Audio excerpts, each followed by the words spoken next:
जय हिंद दोस्तों, स्वागत करता हूं मैं आप सबका एक बार फिर से आपके अपने चैनल टेक्निकल क्लास में। दोस्तों, जैसे कि आप सभी को मालूम है कि दिन भर क्या रहा स्पेस डिफेंस और इंटरनेशनल गलियारे में, हम आपको इस बारे में जानकारी देने वाले हैं। तो चलिए एक एक करके एनालिसिस कर लेते हैं।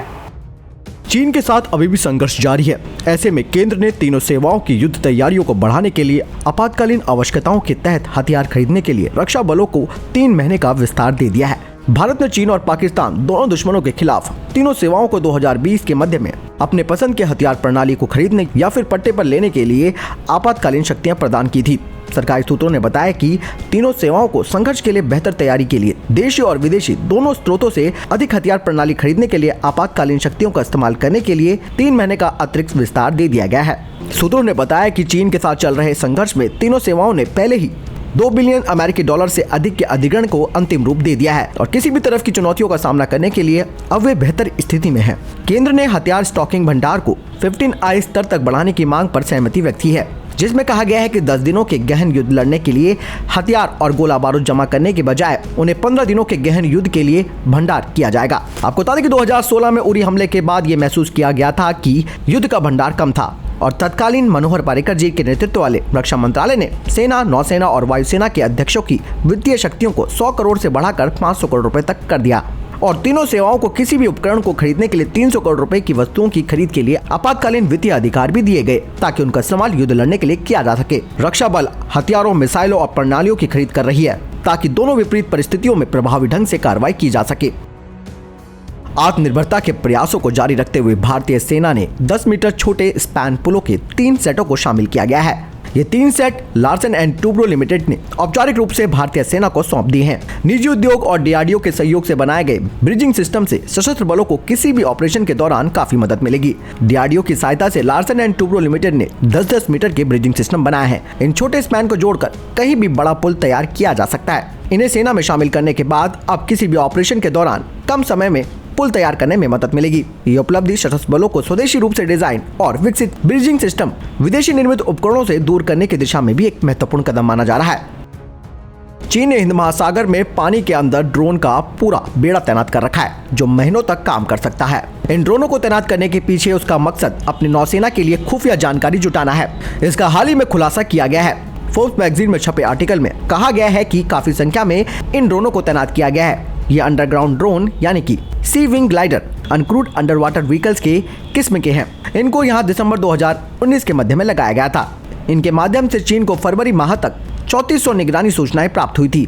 ये ड्रोन उसी तरह के हैं जैसे अमेरिका की नौसेना ने समुद्र की निगरानी के लिए लगाए थे, जिन्हें 2016 में चीन ने पकड़ा था। अब ये हैरत करने वाली बात है कि अब हिंद महासागर में वैसे ही ड्रोन चीन ने तैनात किए हैं। डिफेंस एक्सपर्ट्स की माने तो ये ड्रोन लंबे समय तक और लंबी दूरी तक निगरानी करने में सक्षम है। ये चीनी ड्रोन लगातार सूचनाएं और समुद्री आंकड़े इकट्ठा करते हैं जिनका इस्तेमाल चीन की नौसेना के लिए खुफिया जानकारी जुटाने के रूप में किया जा रहा है।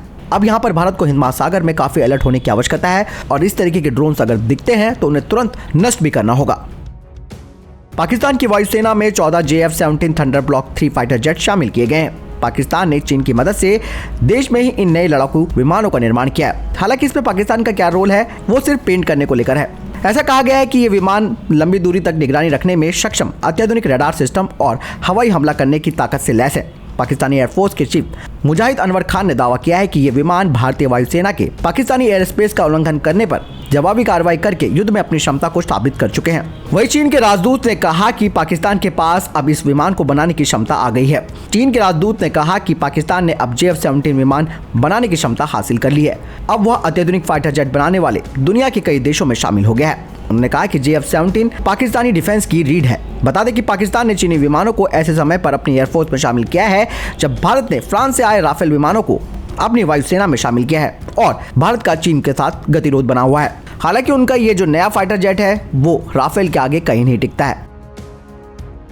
भारत और रूस के संबंधों में कड़वाहट लाने की कोशिश कर रहे चीन को तगड़ा झटका लगा है। रूस के राष्ट्रपति व्लादिमीर पुतिन ने दोनों देशों के बीच द्विपक्षीय सहयोग को बढ़ाने की वकालत की है। उन्होंने कहा कि नए साल में संबंधों को और मजबूत करने की दिशा में कदम उठाए जाएंगे।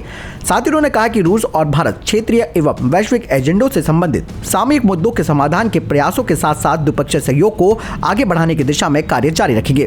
पुतिन का यह बयान चीन के लिए एक झटके की तरह है, क्योंकि हाल ही में चीन ने कहा था कि भारत और रूस के रिश्तों में खटास आ गई है।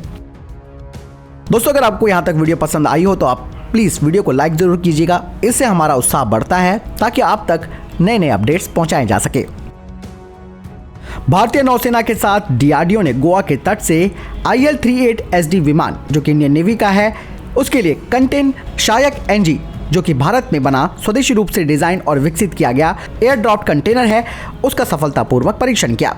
परीक्षण भारतीय नौसेना के द्वारा अपनी ऑपरेशनल लॉजिस्टिक क्षमताओं को बढ़ाने और जहाजों के लिए महत्वपूर्ण इंजीनियरिंग स्टोर प्रदान करने के लिए आयोजित किया गया था, जो तट से 2000 किलोमीटर से दूर अधिक तैनात है। इससे जहाज के पुर्जों और लॉजिस्टिक को इकट्ठा करने के लिए तट के करीब आने के लिए जहाज की आवश्यकता कम हो जाएगी। डीआरडीओ की 2 प्रयोगशालाओं यानी कि NSTL विशाखापट्टनम और ADRE आगरा ने शायक NG कंटेनर का विकास किया है। साथ ही उनका साथ दिया MS एवेंटेल ने, जिसने इसमें GPS का एकीकरण किया है। शायक NG शायक MK1 का उन्नत संस्करण है। नए विकसित GPS aided air drop container में पेलोड ले जाने की क्षमता होती है, जिसका वजन 50 किलोग्राम तक होता है और इसे भारी विमानों से गिराया जा सकता है। अंतरिक्ष विभाग के सचिव के सिवान का कार्यकाल 14 जनवरी 2022 तक बढ़ा दिया गया है। कार्मिक मंत्रालय की ओर से यह आदेश जारी किया गया है। मंत्रिमंडल की नियुक्ति समिति ने इसरो के अध्यक्ष का कार्यकाल 1 साल तक बढ़ाने की मंजूरी दे दी है, क्योंकि उनका कार्यकाल 14 जनवरी 2021 में पूरा होने जा रहा था, जिसे 14 जनवरी 2022 तक विस्तार दे दिया गया है। चीन 2021 में अपना तीसरा एयरक्राफ्ट कैरियर लॉन्च कर देगा।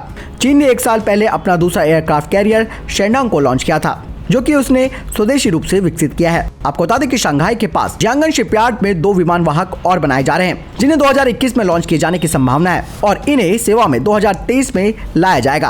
पीएलए नौसेना 6 विमान वाहक पोतों की दिशा में काम कर रही है, जिन्हें चीन आने वाले भविष्य में अपने निकट समुद्रों में तैनात करेगा, जिनमें ताइवान स्ट्रेट, दक्षिणी चीनी सागर, पश्चिमी प्रशांत क्षेत्र के लिए 2 और हिंद महासागर के लिए 2 शामिल है। यही नहीं, चीन अगले साल 5वीं पीढ़ी के FC-31 को भी विकसित कर देगा, जो कि उनके इन विमान वाहक पोतों से उड़ान भरेगा। इसरो के अध्यक्ष ने कहा कि भारत अंतरिक्ष रॉकेट हरे रंग में जाने के लिए तैयार है, क्योंकि इसरो अपने रॉकेट और उपग्रहों के लिए अपने खतरनाक ईंधन को गैर खतरनाक और पर्यावरण के अनुकूल ईंधन से बदलने पर काम कर रहा है। उन्होंने कहा कि इसरो अपने रॉकेट में हाइड्रोजन पेरोक्साइड के माध्यम से हरे रंग की गति को देख रहा है, जो भारतीयों को अपने गगनयान मिशन के तहत अंतरिक्ष में ले जाएगा। इसरो के प्रमुख ने कहा कि क्योंकि मानव रॉकेट के अंदर होगा, हम केवल गैर खतरनाक ईंधन चाहते हैं, जो मानव अंतरिक्ष मिशन के गगनयान रॉकेट को चलाने के लिए खतरनाक नहीं है। उनके अनुसार इसरो हाइड्रोजन पेरोक्साइड द्वारा संचालित रॉकेट इंजनों को एक मोनोप्रोपेलेंट के रूप में या इथेनॉल के साथ ट्विन प्रोपेलेंट के रूप में देख रहा है। इसरो एक और हरित ईंधन LOX मीथेन तरल ऑक्सीजन को ऑक्सीकारक और मीथेन को ईंधन के रूप में विकसित करा है। साथ ही इसरो ने कहा कि हमने 1 महीने पहले LOX मीथेन इंजन का परीक्षण किया, जिसके परिणाम अच्छे आए थे। के-सिवन के अनुसार अंतरिक्ष एजेंसी अपने मौजूदा तरल ईंधन को हरे ईंधन से चलने वाले इंजनों में बदलना चाहती है।